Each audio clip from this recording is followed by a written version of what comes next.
Hey, hey, hey, slackers. Welcome back, welcome back. It is Sunday here at the Sakara Crib. Usual madness where I'm trying to do my lessons and Jimmy's stuck with the kids, poor guy, and he's doing a Zoom meeting with his friend for some stupid reason, even though they could probably do FaceTime. But they're really weird doing a Zoom meeting. Yeah, so it's Sunday. We are entering into video lesson 12 here. I can't even believe it. I can't believe we're this far into the game of remote learning, digital learning, whatever you want to call it. Happy news for Sakara was I got into the building on Thursday for the first time since March 12th. And I grabbed all of my answer keys. It was so exciting. Look, I got my ancient artifacts back. That's going to save me some time in my prep here. I've been talking to some of you who have told me that I'm like one of the very few teachers who's making lessons, videos of myself. A lot of teachers are just putting up videos that are already out there. And I'm killing myself trying to make this as normal as possible for you guys and as easy as possible. But what I was doing on top of all that was I was redoing my answer keys because I didn't have them before I was teaching. And it was just hours and hours of extra time, which is frustrating because it was all locked in my classroom. So Mr. Scotto was kind enough to let us in.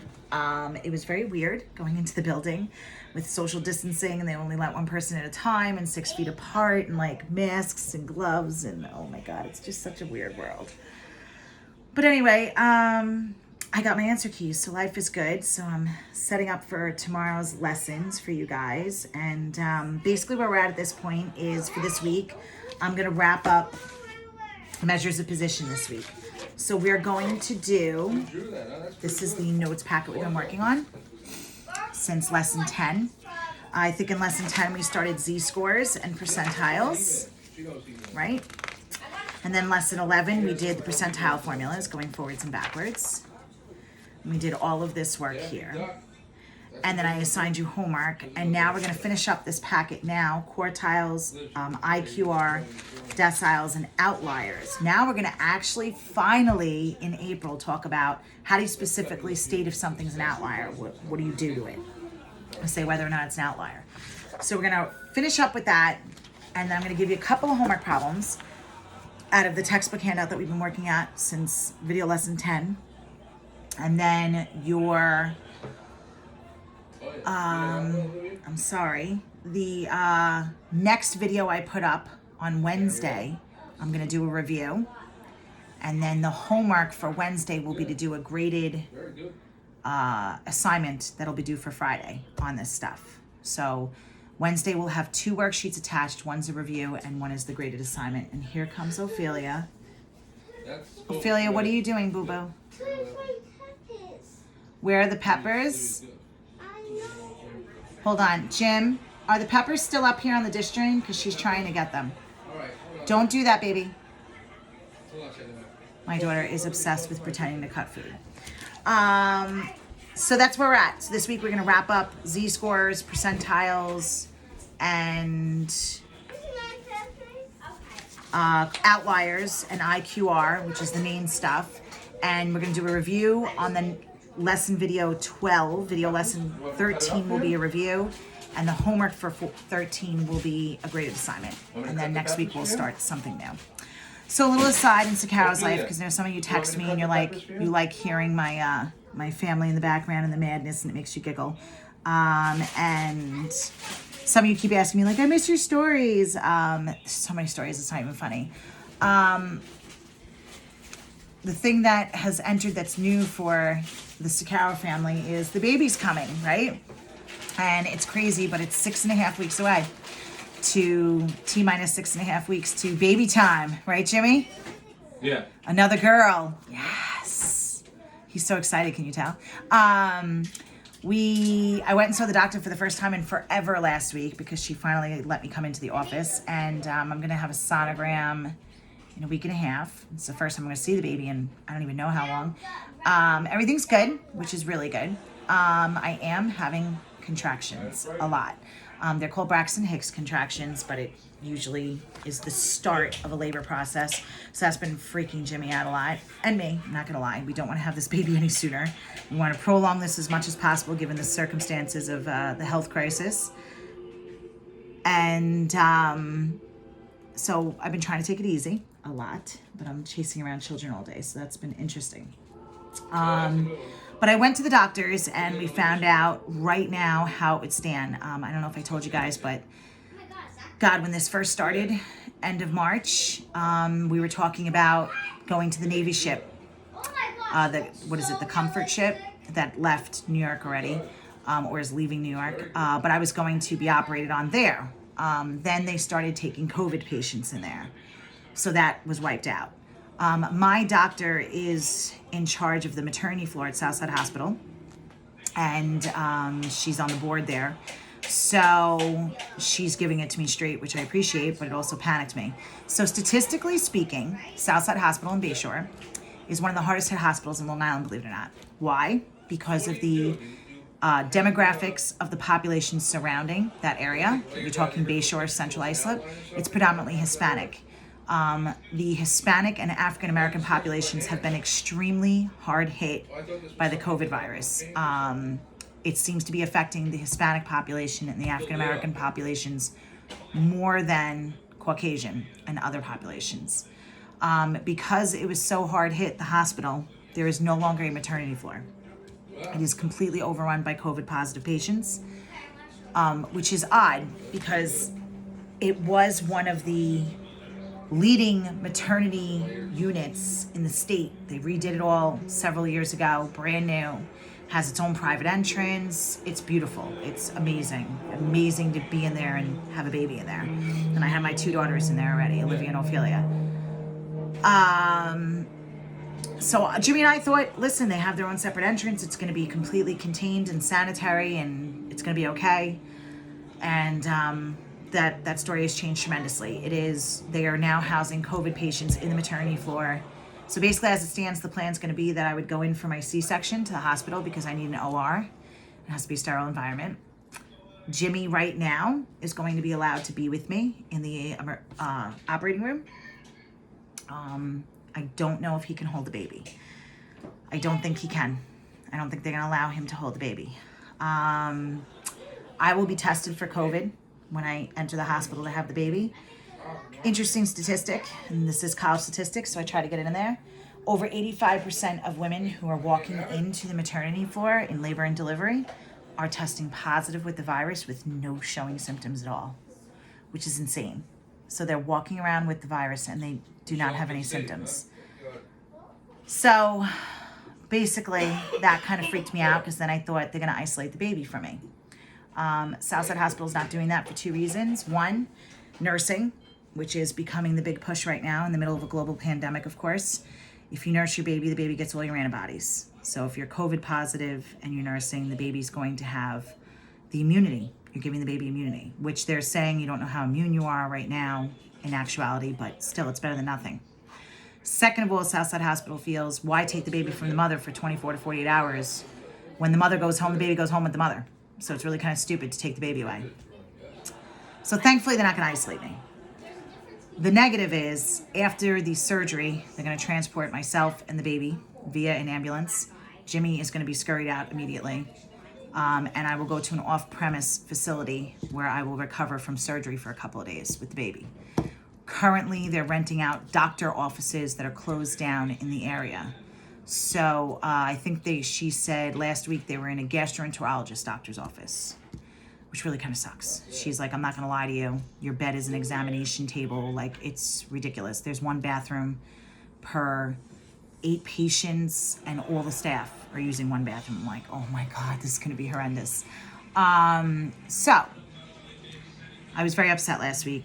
My husband is, I don't want to say surprisingly, but really upset about the baby because he's basically not going to be able to hold his daughter until we go home. Olivia is devastated. She is so excited to meet her sister. She remembers when Ophelia was born. She remembers coming to the hospital. She remembers everything, and she can't come. So we've switched it up here at the Sakara house. You know me, power of positive thinking. So I started this new thing. And I told Olivia that when mom goes to the hospital, you're going to have to FaceTime. You have to meet the baby on FaceTime. And then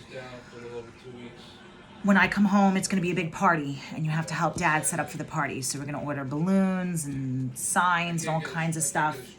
And basically Jimmy's gonna pick me up at the hospital, and we're gonna, I'm sure you guys have maybe even taken part in some of them. The birthday parades, we've done some in my family. I love them. I love myself a good parade. But we're gonna do a welcome home baby parade for the kids. So basically, Olivia's really, really excited now. She's like, oh my God, we're gonna have a big party. And because, the family can't come see the baby. The family at this point wouldn't be able to hold the baby even. So we figured what a better way to come home. My mom, you'll see where I get my idiot jeans from. She's like, you guys should all do like the Lion King, and Jimmy should hold the newborn baby up in the middle of the front yard like it's the circle of life. When everybody drives past, I thought that was pretty funny. But Olivia, ooh, thank you. So Ophelia just made me a plate of peppers on a dinosaur plate. Who's this? Is that a dinosaur? It's a dinosaur. What does the dinosaur say? Why? Rah. Is the dinosaur eating the peppers? No, he's not eating peppers. Not eating the peppers. Can mommy eat the peppers? Yeah. Yeah? Can the baby eat the peppers? Yeah. Should I give your baby sister a pepper? Can I have a kiss? Yeah. Thank you. Mommy, what are you doing? I'm doing work. You want to say hi to the kids? Say hi, kids. Hi, kids. All right. Take this over to Daddy. Share with Dada now. Thank you so much for sharing peppers with me. Bye. Bye. See you later. Bye. See you in Soy. Okay. Tell Daddy he has to change your diaper. Hold on a second, guys. Jim, did you ever change her diaper? Oh. All right. Okay, so getting back to statistics. I know I've rambled on and I'm sorry, but we haven't done that in a while. I thought I'd give you an update. Oh. Peppers are flying.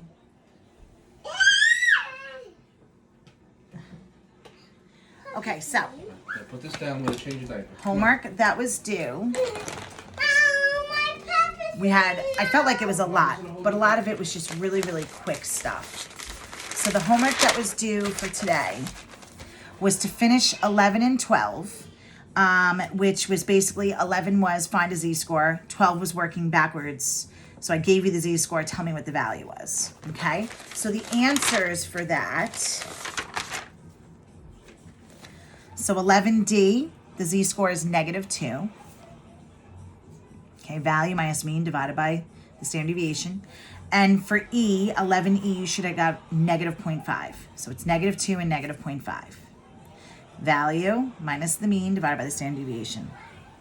Now 12, D and E. Okay, is right here. So 12, they give you the z-score 2.5, and you set that equal to, you want to find x minus the mean divided by the standard dev. If you cross multiply and solve for x, you should have gotten 79,666. 79,666. And for E, they give you the z-score -1.6. Set it equal to the formula. Value minus the mean divided by the standard dev. Stick it over 1, cross multiply, add over the mean, and you get 37,846. So that's 11 and 12. Then you had to do 16 and 17. Okay. And for 16 and 17, I actually would like to look at 16 together and do a percentile and then talk about the answers. Because I feel like one more time you guys watching me do a percentile chart. How does that sound? So we'll do 16 together. Let's hold off on that. And actually we're gonna do 24 and 25 together too. Okay? So let's start with that. Let's start with some homework pieces. Okay, so 16, going over the homework. So this is in the textbook, and it's pages 153 to 155. Let's start with 16. So, for number 16, they give us this, college room and board costs, okay? It is source data, but it's pretty outdated. Okay, so they give us the costs in dollars and the frequency. So the first thing I have to do is find my cumulative frequency. Okay, so my cumulative frequency for number 16, my CF, means you keep adding. So we start out cumulatively all together with just 5. Okay, then if I keep looking, what's 5 plus 6? It's 11. Okay, and then we keep adding. 11 and 18 is 29. And then 29 and 24 is 53. And then 53 and 19 is 72. And 72 and 8 is 80. And the last one is 80 plus 5, which is 85. Okay? So hopefully we did that right.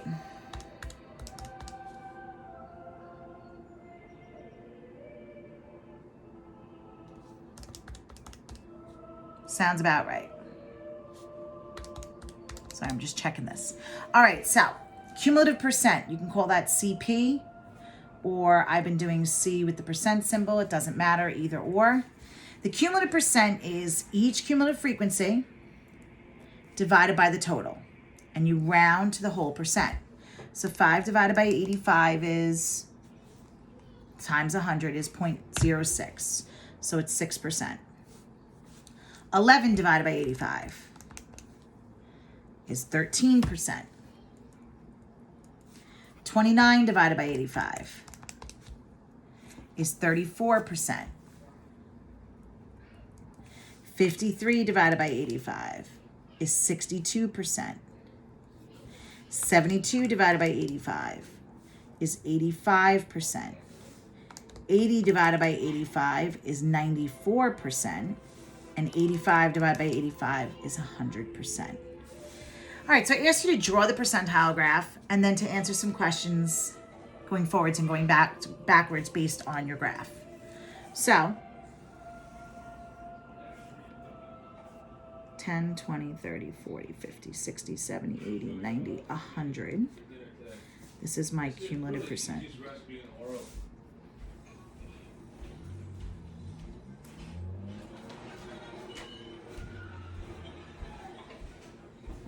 Okay, now break or no break on the x-axis. We're gonna do a break, and it's my cumulative, sorry, it's got to be class boundaries, so make sure it ends in the 0.5.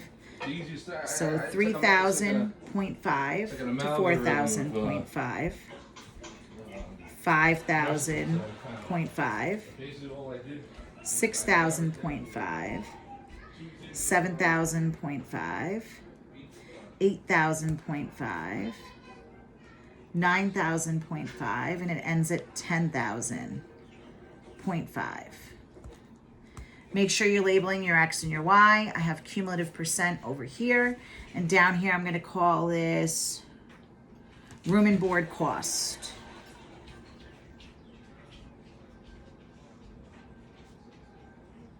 Okay? The first one, you start with 0, and then you're plotting these cumulative percents. So 6% is a little more than half, 13%, 34%, 62%, 85%, 94%, and we end at 100. And here it is. You play la la la, connect the dots.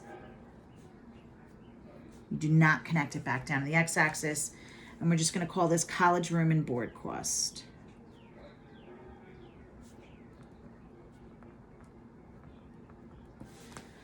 All right, so if I look at 16A, the 30th percentile. The 30th percentile, if I go here and go over to the line, it looks like it's like 6,000.5. We're gonna say a little bit more than that. So let's say 6,010. Why did I go a little bit more? Because when I looked at the chart, 6,000.5 is, I'm sorry.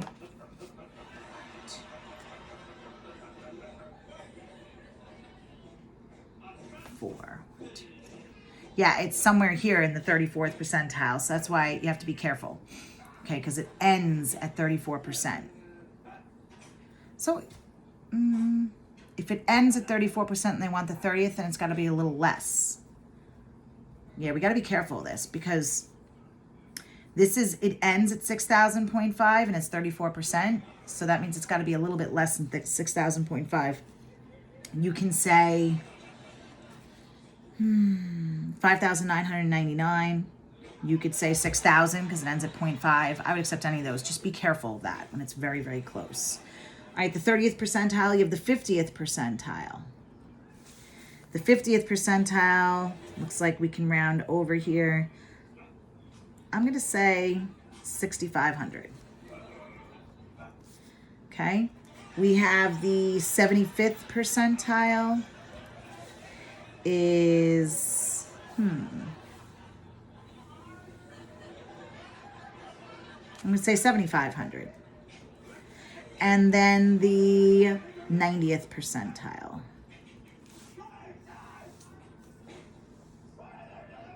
Looks like that's 8,500. Remember, these are approximations, okay? Now, for 17, we're going to work backwards now. So part A, they're telling you 5,500. So I go to 5,500, go up to the line and go over, and I'm going to say 25th percentile. All right? For 7,200, go here. I'm going to say like the 68th percentile. For 6,500, go halfway in between. I'm going to say the 50th percentile. And then 8,300. I'm going to say like the 89th percentile. All right, guys, it's an approximation. There's no really definite right answer on these parts, but this has definite correct answers, and this I'd be looking for pretty precisely, okay? All right, so going over one last thing.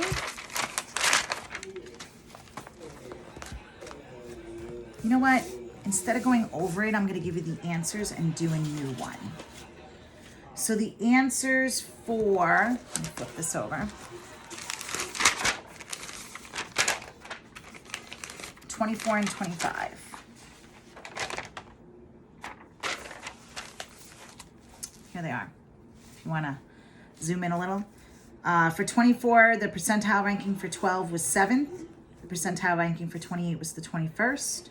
The percentile ranking for 35 is the 36th. For 42, it was the 50th. For 47, it was the 64th. For 49, it was the 79th. And for 50, it was the 93rd. And 25, they said which value corresponds to the 60th percentile. So remember, with that formula, you do the total amount of numbers. There were 7 numbers times what percentile they want you to find, 60, which is 420, and divide by 100 is 4.2. When it's a decimal, you round up. Always round up. So if I round up for 4.2, I go to 5, and then you count to the 5th number. And the 5th number is 47. These formulas, you count up how many numbers are below it. So 28 was the second number. So how many numbers are below it? 1. Add the error plus 0.5 and divide by the total, and then times it by 100. So let's practice doing that, but I just wanted to show you the answers in 24 and 25 before we move on to new notes.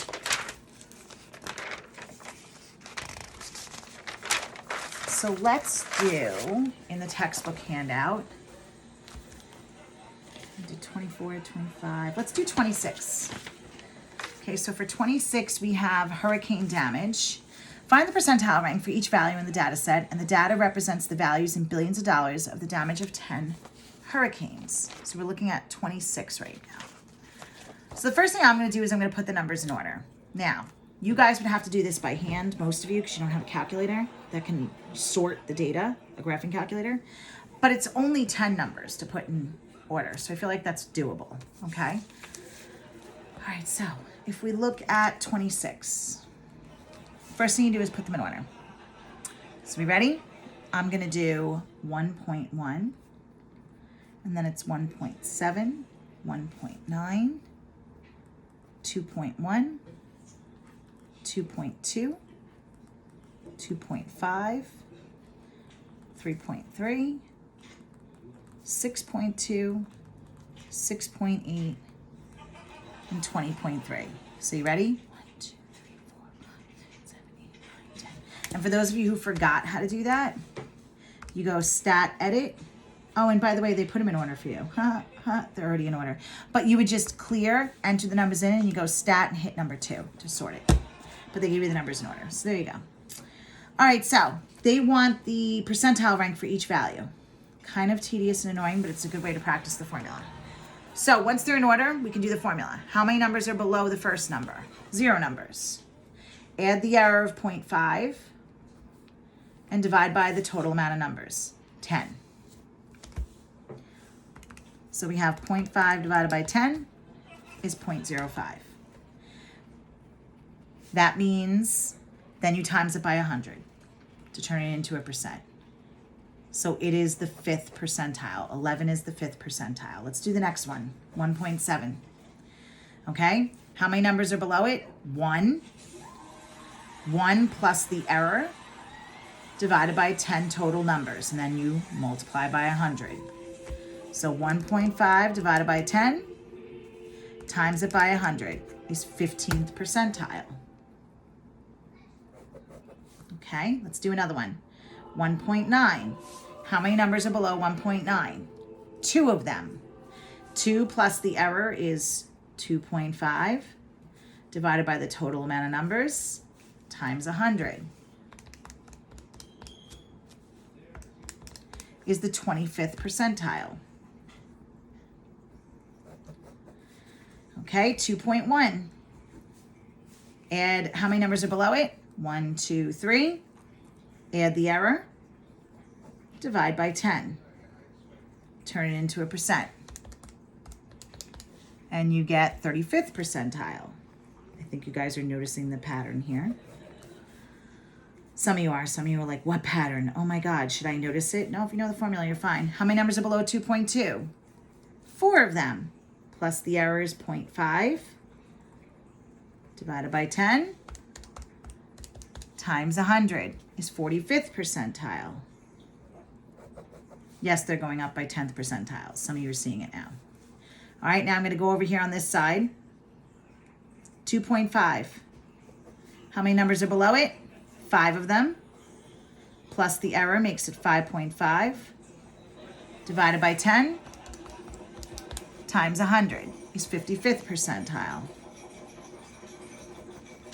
Okay. Then we have 3.3. How many numbers are below it? 6.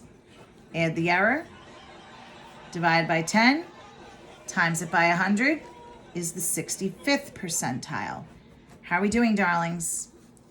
Okay, 6.2. I'll slow down for a second just in case I'm losing you. How many numbers are below 6.2? 1, 2, 3, 4, 5, 6, 7 numbers. Add the error. 0.5 makes it 7.5. Divide by the total. And then multiply by 100, turn it back into a percent. 0.75 times 100 is the 75th percentile. We're almost there. 6.8. There's 8 numbers below it. Plus the error makes it 8.5. Divided by 10 times 100 is the 85th percentile. And last but not least, 20.3. Sorry. If that is the 10th number, that means there's 9 numbers below it. Plus the error of 0.5 makes it 9.5. Divided by the total is 10 and times it by 100 is the 95th percentile. Okay, it's pretty basic. Just wanted to warm you back up, get you into the formula so you don't, because when you don't use it, you lose it. All right, so for 27, I said, what value in exercise 26? So what value up here out of these? Here's my data.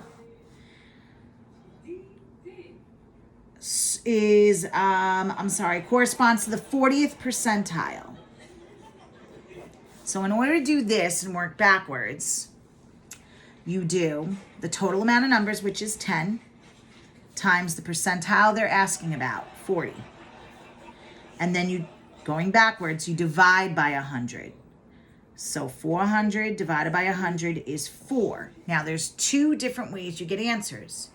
If it's a whole number, you go halfway in between that number and the next number. If it's a decimal, you round up and count to that number. So it's a whole number, So I'm going to go halfway between the fourth and the fifth number. So the fourth number is 2.1 and the fifth number is 2.2. Now, if you guys can't say to yourself, what's halfway between $2.10 and $2.20 and say it's $2.15, that's fine. Halfway is a midpoint. 2.1 plus 2.2 divided by 2. There it is, 2.15. All right, I'm going to add on to this. Let's do a couple more of these. What about the 70th percentile? How would I find the 70th percentile? That's right. 10 total numbers times the percent they want me to find is 70 divided by 100 gives me 7.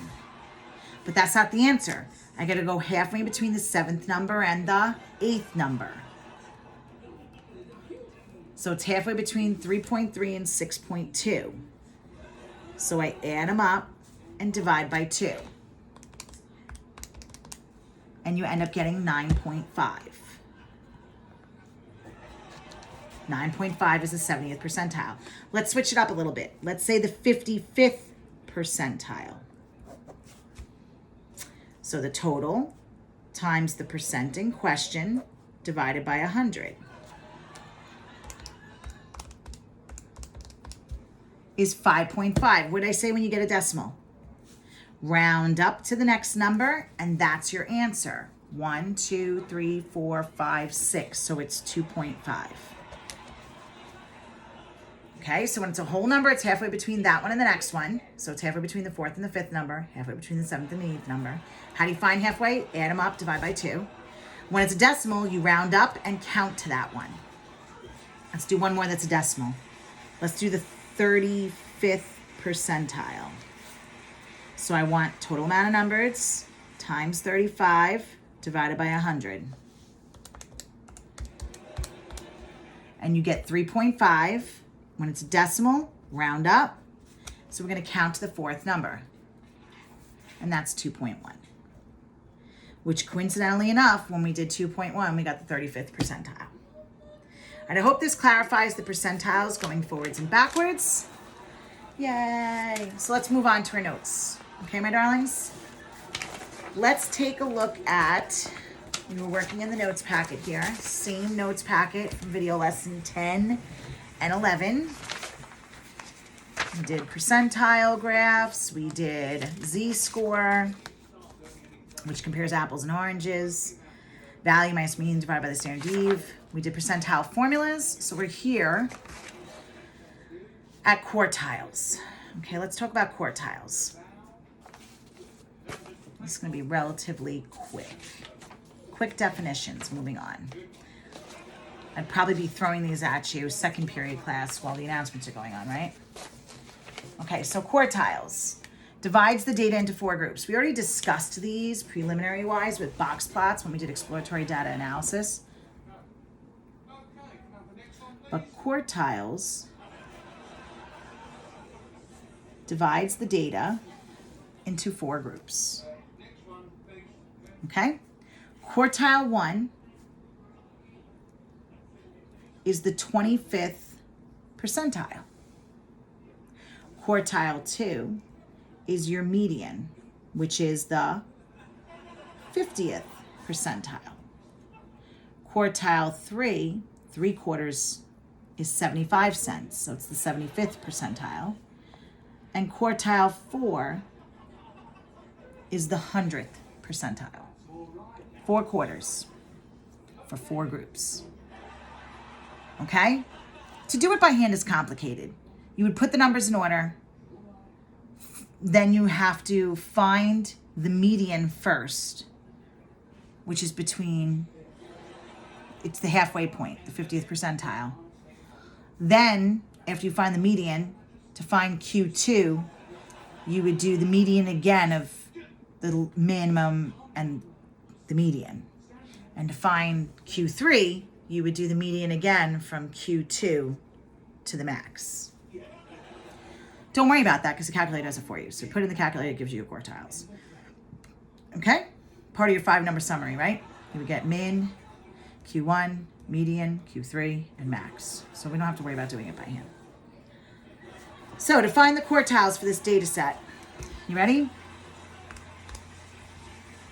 I'm going to enter it in.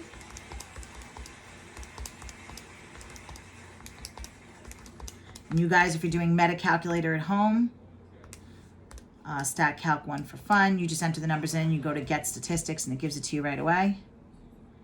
But here we go. Quartile 1 is 9. The median, quartile 2, is 14. That's my median. And quartile 3 is 20. So 25% of the numbers is below 9, 50% of the numbers is below 14, and 75% of the numbers is below 20. That's how you would analyze quartiles. Your IQR, that's what I'm going to affectionately refer this to for the rest of the year. IQR, interquartile range. Your IQR is Q3 minus Q1. It's the range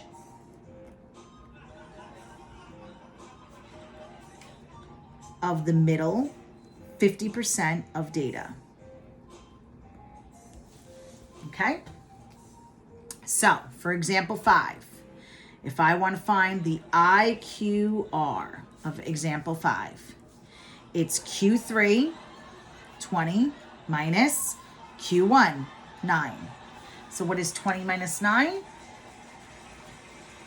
So your IQR would be 11. Are we okay with IQR? It's just Q3 minus Q1. It's just something you gotta put it in long-term memory. Q3 minus Q1. All right, deciles. A little silly. Bad way I printed it out there. I should have put deciles down on the other page, so I'm sorry about that. Deciles divide the data into 10 groups.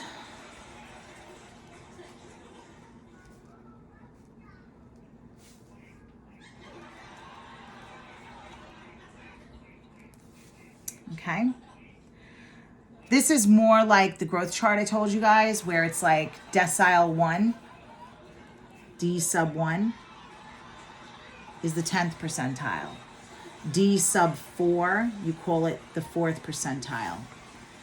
We're not going to work with these at all. The only way we work with these is when we do percentile graphs and in the real world when you look at growth charts. So that's where I cover deciles. Otherwise, I'm not going to kill you on it. Okay? I'm not going to make you find deciles by hand or anything like that. More importantly, let's move on to outliers, the big unknown, what we've been saying, extremely high, extremely low numbers for a very long time, but how do I mathematically decide if something is an outlier? It's an extremely high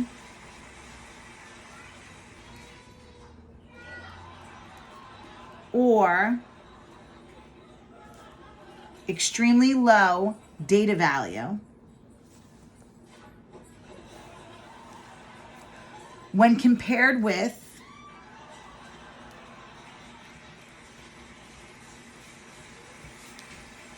the rest of the data values.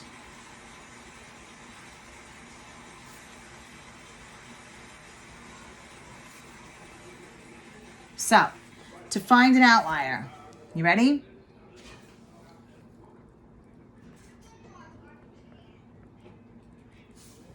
The first thing you do is you arrange the data in order.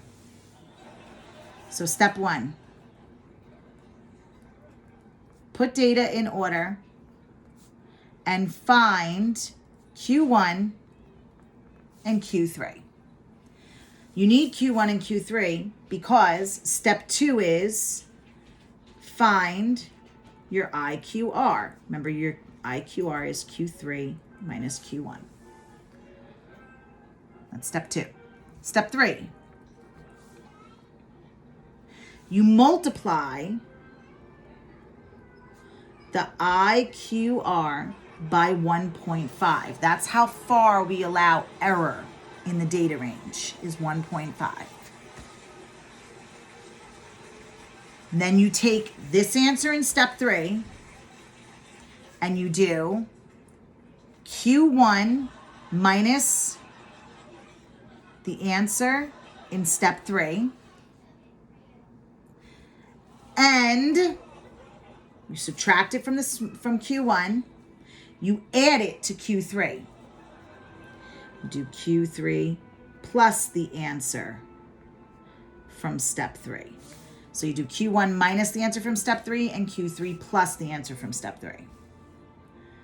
Any data lower than or higher than is an outlier.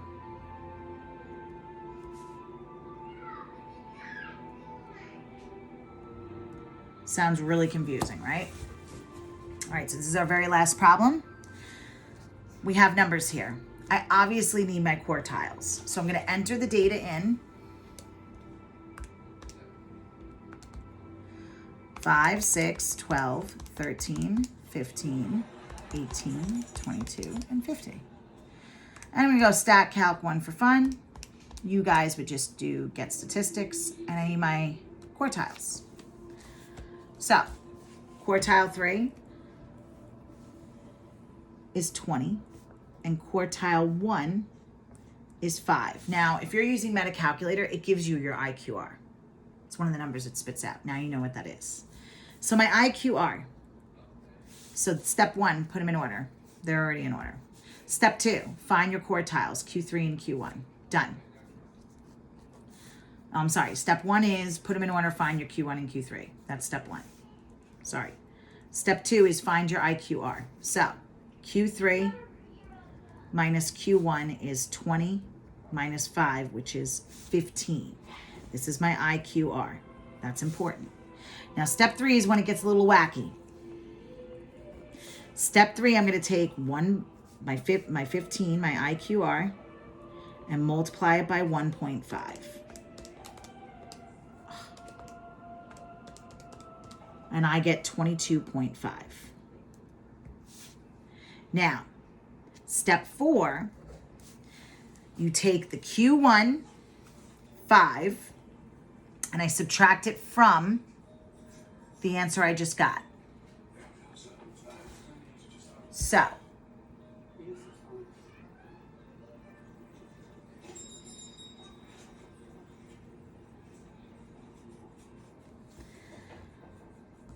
five minus 22.5.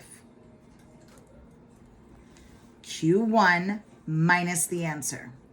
And then I take Q3, remember that's Q1, and I add it. 20 plus the answer I just got. So you ready? 5 minus 22.5, it's going to give you a negative number. Negative 17.5. And then 20 plus 22.5 gives me 42.5. Which means anything in between these two is acceptable. Anything smaller than this, a negative number smaller than this, is an outlier. Anything bigger than this is an outlier. So this is where in step 5, you say what your outliers are. Go back to your numbers. My smallest number is 5. It's not even negative. So there's no numbers that are small that are outliers. There's no extremely low numbers. It have to be like negative 18 or negative 20 or negative 30. Those would be outliers. When I look at the other end though, it cuts me off at 42.5. So which number over here on this end is an outlier? It's 50. So you would say, therefore, 50 is an outlier. All right, my dear darlings? Okay. So with that being said, your homework. Let's talk about the homework. Okay. Homework for this lesson, which I will type up on the assignments as well. Back to the notes here. So homework for video lesson 12 is in the textbook, pages 153 to 155, which we've been working on for 10, 11, and now 12. I would like you to do 28 and 29. 29 in the textbook handout asks you to find the number that corresponds to the 33rd percentile. I want you to do the 33rd percentile, which is what it asks for in the textbook handout, and I'd like you to also to do the 50th percentile. I'm adding that one to it. Do the 33rd and the 50th for number 29. 33rd is what it asks for in the textbook handout. 50th, I'm asking you to find. And then on top of 28 and 29, I would also like you to do number 30, all the parts, A through F, which is all outliers. So you got to find the IQR. You got to find Q1 and Q3, the IQR, subtract it from Q1, add it to Q3, and then look for numbers outside that range. Okay, all right, my dear darlings, that is it. I'm going to wrap it up now. So have a wonderful rest of the time. Take care. Brush your hair.